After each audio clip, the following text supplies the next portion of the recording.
I mean, this is a bit tongue in cheek. I think what is lacking is including disability in diversity plans or strategies that an Mhm. organization might be putting together. Um, we've got what, 7 billion people living in the world, and it's estimated that a billion have a disability. Within the UK, the government are estimating that 16% of working age adults have a disability. Um, and when I talk to my clients, they just don't have any actions in an action plan around disability inclusion. They are, I suppose, doing the bare minimum that's required of them by law, like in the UK, providing reasonable adjustments, which is detailed within our Equality Act. And I know in the States, obviously you've got similar legislation in place, but Mhm. um, it's I mean that's it. They're kind of scraping Yeah. by with the bare minimum, and they're not even doing that particularly well. So It, yeah, yeah, let's talk about that because I think that's such an important thing. What is the bare minimum and what is actually going beyond that?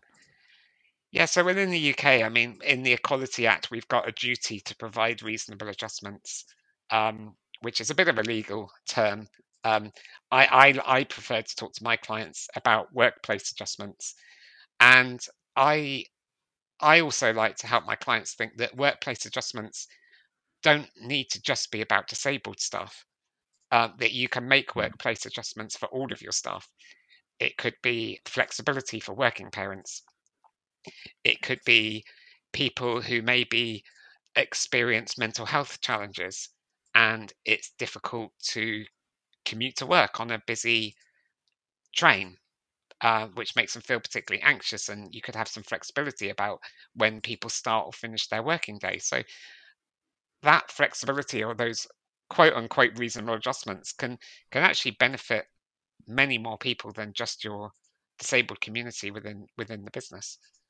So this is really about thinking outside the box. It's being a bit kind of creative, a bit Yeah. innovative, and really thinking about how you can unleash the potential of people in your organization so that they can thrive.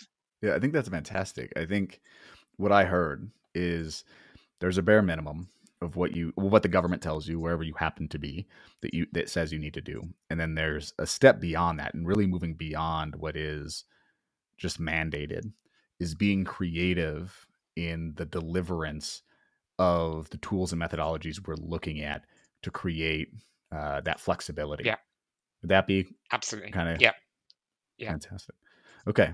So that's great. So I think one of the next parts I want to talk about is your journey. We have a lot of listeners who are maybe looking to get into diversity of inclusion or have been doing it for years. But I think one of the very interesting conversations is how people get into this work and how it resonated with you. So I'd like to get to you, like, when did you know? Obviously, this is something you wanted to do, and how did you start making that transition into this field? yeah. I've had quite an interesting journey. So when I left university, I worked in technology. So I was an IT consultant for Accenture.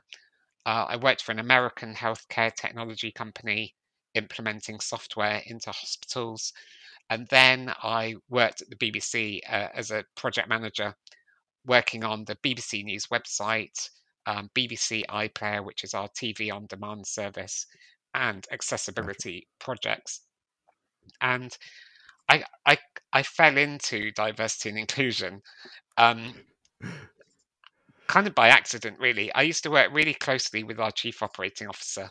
And Okay. he was concerned with the rest of the leadership team of the technology department at the BBC about the gender imbalance that we had in our department.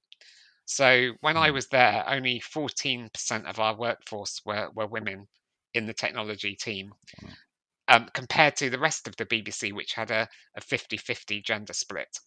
So Wow. our department was out of balance. And I mean, we were in the same boat as Facebook and Google and Amazon in the engineering community. There is a gender imbalance across the industry. So to cut a long story short, they basically created a plan to get more women into tech, and they needed a project manager to run that plan. So that's where I volunteered and put my name forward. And then I quickly realized that I just really enjoyed working in this space.